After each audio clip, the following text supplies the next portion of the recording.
why did she... Excuse me, could we back up a second? I'm a little confused. The report said that you pushed your wife into the tub, where she was electrocuted by a toaster you threw in. I'm sorry, that sounds an awful lot like premeditated murder and not a failed suicide The attempt. report also said there were no signs of a struggle. Nothing under her nails. No bruises, yes? Yes, it did, but did the devil tell you to kill her? No, he just helped me kill her. Why? Was she having an affair? No. No, she was very loyal. But he wanted her.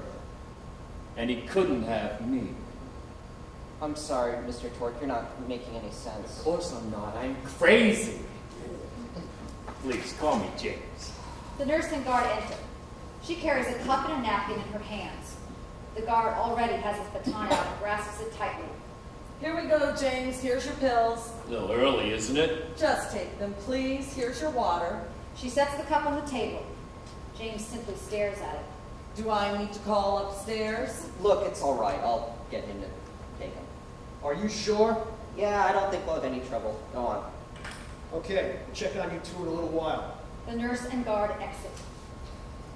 Look, James, you're telling me the devil killed your wife, but you helped. That's strange, don't you think? If you're possessed, you don't have control over your actions, right? Of course you do. Anyone who's done anything criminal while possessed by the devil has done it themselves. The devil just makes them think about it, gives them the inclination, even the courage.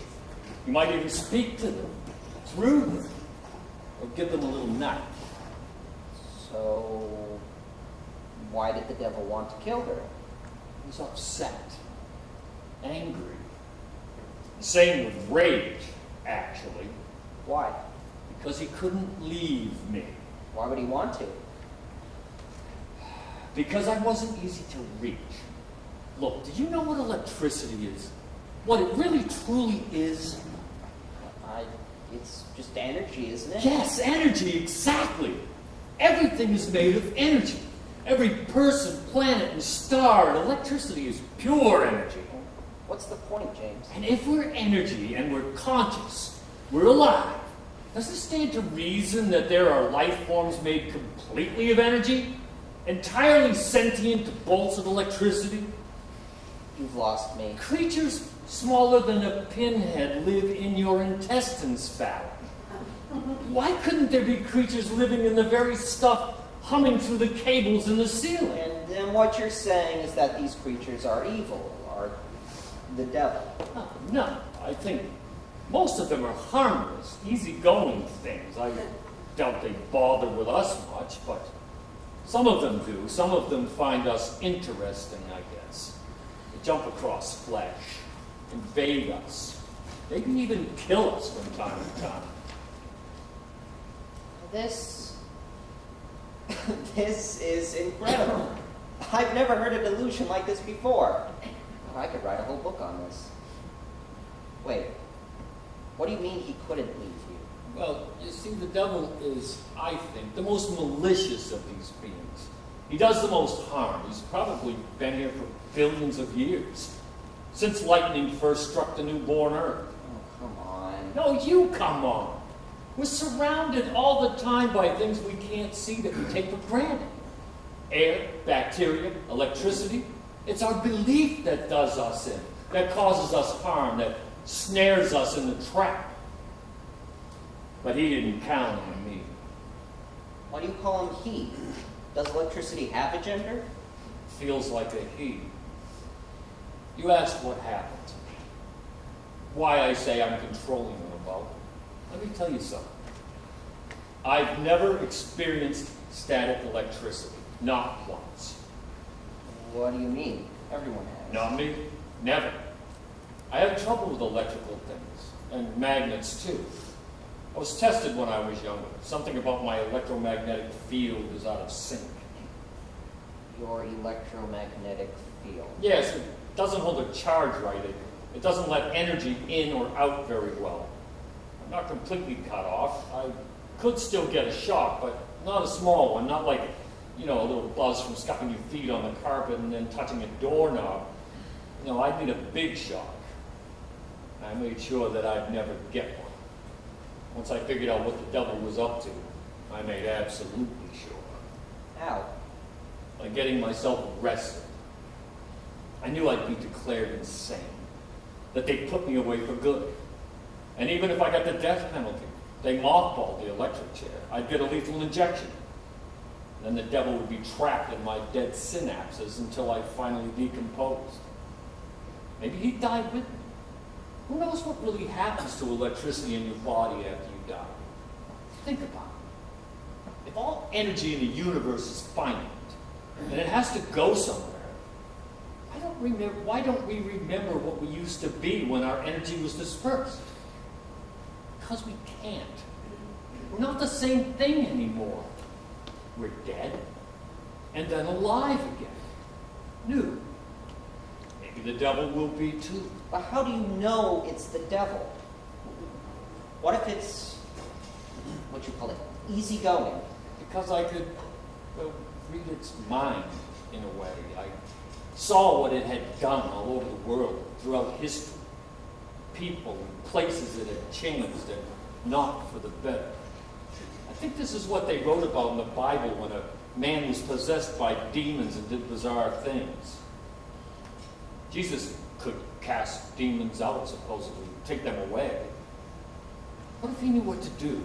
How to make a spark and draw the demon, the bad electricity, into himself? And what if, like me, he could contain it and hold it for good? But you didn't hold it. Or, I mean, you think you held it, but how? What do you mean? I did. It's still in me. So you've never been shocked, not once since then. Oh, you idiot. That's what I told you. I'm indoors all the time, so I could never be struck by lightning. I'm very careful to avoid electrical things. I even go into, if you'll pardon the term, crazy mode when they want to x-ray me or something, just to get them to stop, just in case. This is an amazing delusion. Really, the best I've heard. But I found a hole in your logic. What do you mean, a hole? What hole? The boy. The boy you said the devil came out of. How could he have shocked you? If you can't get a shock from static electricity, well, how could he do it? When I came in after school to give him detention, he was on a chair next to the fish tank in my classroom. He had squeezed my goldfish to death. Their eyes had popped out, and he was just standing there, soaking wet and smiling. I ran over and yelled at him, and I had this little digital tape recorder in my hand. And his eyes went wide, and he grabbed my hand and pulled it down into the tank, and it was incredibly strong.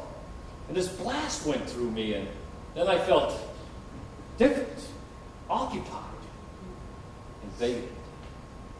But I still had control. I was just confused. And the boy was crying. He looked at me and the dead fish like he didn't even know where he was. And over the next few days, I started having impulses to do bad things. Not big at first, but little things like giving a bad grade when it wasn't warranted. But then I started wanting to hurt, steal, kill. When I wouldn't do that, maybe grab people so it could jump. But it couldn't. It was blind with rage, terrified with confusion because it couldn't jump. That's what I knew, was the electricity, the shock. That's what it needed. That's what he needed. I decided to fight fire with fire. Filled the tub, got the toaster, and all the while he was screaming at me. I was screaming at me. Sometimes he made my legs feel like they were being crushed, and sometimes he begged me to just touch a live wire and let him go. And then Annie came home, saw me, tried to stop me. You know the rest.